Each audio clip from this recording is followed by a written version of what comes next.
என்னை தூக்கி விசிறடின்ட்டான் யோபு. நிறைய பேர் பண்ணிக்கிறாங்க இந்த வரலாற்றுங்களில். நிறைய போய் பார்த்தீங்கன்னா என்னை தூக்கி என்ன பண்ணேன், கடலில் போடுன்னு நான் ஒருத்தன், என்னை இங்கேருந்து விலக்கி வையின்னா, உங்கள் கூட்டத்தில் வந்து தெளியாக போ, நான் புத்தனாயிட்டான். ஒரு நதி 2 பேர் பிரித்து இது சண்டை போட்டுருந்தானுங்க. தர்மம் அங்கே தான் சொன்னதுக்காக நீ தர்மத்துக்கு ஒத்து வரல, நீ இந்த நாட்டில் இருக்கக்கூடாது, இந்த ஊரில் இருக்கக்கூடாதுன்னு சொல்லி தூக்கி விசிறேச்சிட்டானுங்க. புத்தராகவே ஆயிட்டான்.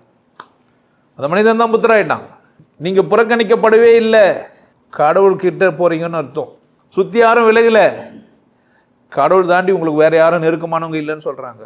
எதிரிகள் இல்லை உங்களுக்கு, எதிர்த்துக்கிறவங்களாம் அவங்கள என்ன சொல்கிறாங்க, கடவுள்கிட்ட நெருக்கமாக்குறாங்க.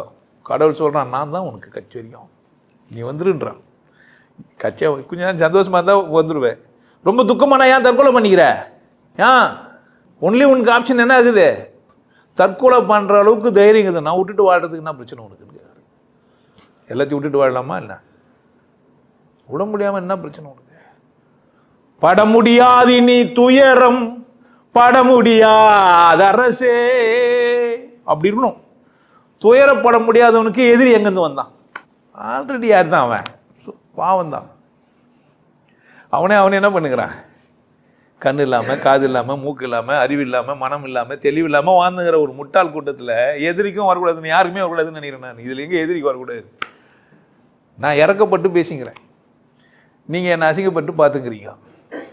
பிரச்சனை எங்கே? என்கிட்ட இல்லவே இல்லை. நான் இறக்கத்தின் உச்சம் அப்படின்னா உனக்கு புரியாது. எவ்வளோ ஆணவமாக சொல்கிறேன்னு. ஏன் இறக்கணும் எப்படி இருக்குண்ணா? நாங்கள் அந்த ஆளே இல்லை. ஊன் சொல்கிறியா மச்சான், ஊன் சொல்கிறியா மச்சான். மச்சான் இல்லையா, அதில் பாட்டு வேறு மாதிரி. என்ன பண்ணுறது, நான் எப்படின்னா பாடுவேண்ணா, பாடின மாதிரி பாடினேன்னு என்ன தலையெத்துக்குதே எனக்கு. அதனால் எதிரிகள் இல்லாத போது எதிரிக்கும் ஒரு நிலைமை வரக்கூடாதுன்றது இல்லை. எல்லாருமே சந்தோஷமாக இருக்குதானே வந்தோன்ற நான்.